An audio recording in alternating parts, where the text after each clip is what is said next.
Önümüzdeki bölümden itibaren eski çukur bitiyor, yeni çukur başlıyor. Büyük dönüm noktalarının yaşanacağı önümüzdeki bölümde bütün duygular bir arada yaşanacak. Yamacı Afganistan'da bekleyen büyük şoklar, Efsun'un neye uğradığını şaşırtan senaryosu, Bartolu ve Yamaç'la ilgili beklenmedik sahne, çukurun büyük değişimi, Cumaylı amcanın başlattığı yeni dönem ve daha fazlası. Birazdan kısa ve net bir şekilde hepsinden bahsedeceğiz. Şimdi hemen videoya geçelim.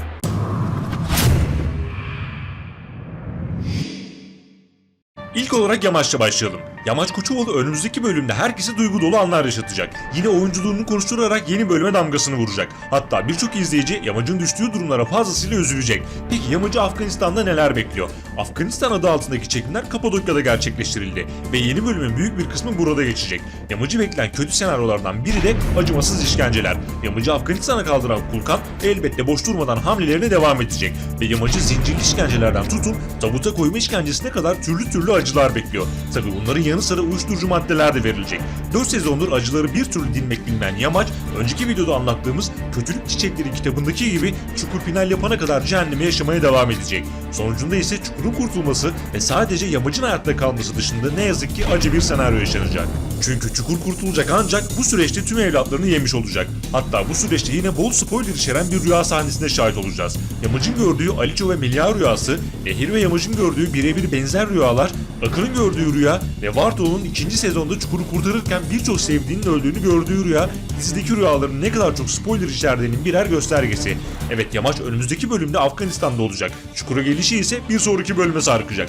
Bu süreçte Afganistan'da Vartolu ve Yamaç'ı bekleyen sürpriz bir senaryo olacak. Şimdi bu mevzuya gelelim. Sonrasında ise Efsun'u şaşkına çeviren senaryosu ve Çukur'un yeni dönümünden bahsedeceğiz. Yamaç'ın Afganistan'a götürülmesinden sonra Çukur harekete geçiyor ve Kapadokya'da yapılan çekimlerde Aliço, Emmi ve birkaç Çukur elemanı daha yer aldı. Bu da demek oluyor ki gizli kahramanımız Aliço yine işbaşı yapacak ve kilit hamleleriyle çok önemli bir kilidi çözecek. Öte yandan Aliço'nun Efsun'u bulma konusunda da yardımları olacak. Evet, herkes Yamaç'ı merak edip ararken çeşitli işkencelerin ardından Yamaç ve Vartolu'nun yollarının kesişmesi bekleniyor. Bunun detaylarından bir önceki videoda bahsetmiştik.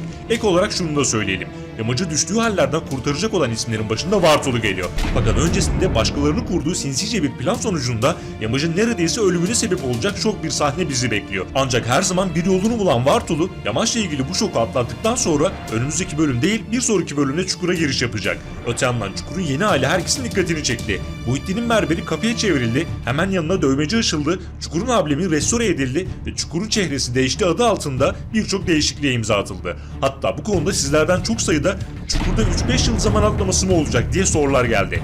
Açıkçası şu anki durumda bu kadar büyük bir zaman diliminin atlatılması her açıdan saçma olur. Bu ihtimale göre Yamaç ve Vartolu'nun yıllarca Afganistan'da kalması, Efsun'un yıllarca pavyonda durması, Cumaylı amca çukurun başındayken Koçovalılardan hiç kimsenin bir şey yapamaması gibi durumlar fazlasıyla tepki çeker.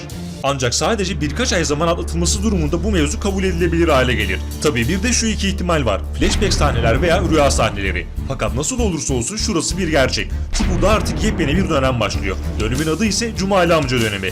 Yıllarca intikam planları yapan ve işlerini daima sağlama alan, ki zaten Yamaç'ı Çukur'dan alarak işini sağlama almış oldu ve her detayı düşünen Cumaylı amca Çukur'da hakimiyet kurarak hem görsel açıdan hem de maddi ve manevi açıdan kendi kurallarını ve isteklerini harekete geçirecek. Buna 2 bölüm içinde şahit olacaksınız. Kısacası duvar yazısında verilen spoilerdaki gibi Çukur'da ortalık çok fena karışacak. Şimdi gelelim Efsun mevzusuna. Efsun ölmeyecek, kurtulacak dedik fakat son 2 videomuzda çok büyük acılar çekeceğinin ve ciddi hasarlar alacağının altını çizmiştik. Geçtiğimiz bölümde işkence çekmeye başlayan Efsun'un çilesi bir süre daha devam edecek. Hatta barda çekimleri gerçekleştirilen Efsun zorla şarkı söyleyecek. Bu görüntüler kısa sürede sosyal medyada hızla yayıldı. Tabii bu süreçte uyuşturucuya da maruz kalmaya devam edecek.